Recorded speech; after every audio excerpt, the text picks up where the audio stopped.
তুমি কিসে ভালো, তুমি কি করতে চাও, তুমি কোথায় যেতে চাও। অনেকে তোমাকে বলবে তুই পারবি না, এটা তোর জন্য নয়, তোর ক্যাপাসিটি নেই। এই পৃথিবীতে কারোর পাবার ক্ষমতা নেই যে তোমাকে বাধা দিতে পারে। আজ আমি তোমাকে এমন কিছু বলতে চলেছি যা তোমার মধ্যে আগুন জ্বালিয়ে তুলবে। চলো একটা গল্পের মাধ্যমে বলি। একটা ছোট্ট শহরে রাহুল নামে এক ছেলে থাকতো। তার স্বপ্ন ছিল বড় ইঞ্জিনিয়ার হবে, কিন্তু তার চারপাশের সবাই বলতো তোর বাবার এত টাকা নেই, তুই কিভাবে ইঞ্জিনিয়ার হবি। তার বন্ধুরা হেসে বলতো তোর মতো গরিব ছেলেরা শুধু স্বপ্ন দেখে, সেটা কখনোই সত্যি হয় না। একদিন এক শিক্ষকও বলেছিলেন বড় হতে গেলে শুধু পরিশ্রম করলে হবে না, ব্যাকগ্রাউন্ডও থাকতে হবে।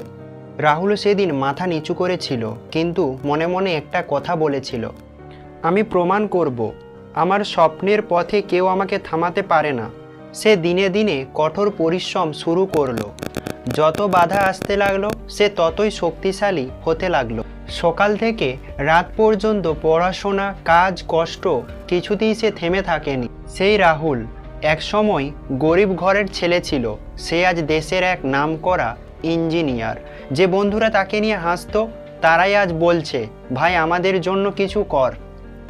এই পৃথিবীতে কেউ তোমার ভবিষ্যৎ ঠিক করে দিতে পারে না যতক্ষণ তুমি নিজে হাল ছেড়ে দিচ্ছ। লোকে বলবে তোমার ব্যাকগ্রাউন্ড নেই, তুমি বলবে আমার স্বপ্ন আছে। লোকে বলবে তোমার টাকা নেই, তুমি বলবে আমার পরিশ্রম আছে। লোকে বলবে তোমার কপালে নেই, তুমি বলবে আমি আমার কপাল নিজে লিখব। জীবনে তিনটি জিনিস মনে রাখো। নাম্বার 1, কেউ তোমাকে থামাতে পারে না যদি তুমি নিজে না থামো। এই পৃথিবীতে সফল হওয়া মানুষরা কখনোই পরিস্থিতির দোষ দেয় না, তারা যুদ্ধ করে। তোমার ভাগ্য তোমার হাতে, কেউ এসে তোমার জন্য কিছু করবে না। তুমি কি এখনো ভাবছো আমি পারবো না? আজ থেকে নিজের ভেতরের ভয়, সন্দেহকে পুড়িয়ে ফেলো। কারোর বাবার ক্ষমতা নেই যে তোমাকে থামাতে পারে যদি তোমার ইচ্ছা শক্তি সত্যিই তুমি যদি বিশ্বাস করো কেউ তোমাকে থামাতে পারবে না, তাহলে এই ভিডিওটি শেয়ার করো আর কমেন্টে লিখো আমি থামবো না, এবং তোমার স্বপ্নের দিকে এক ধাপ এগিয়ে যাও।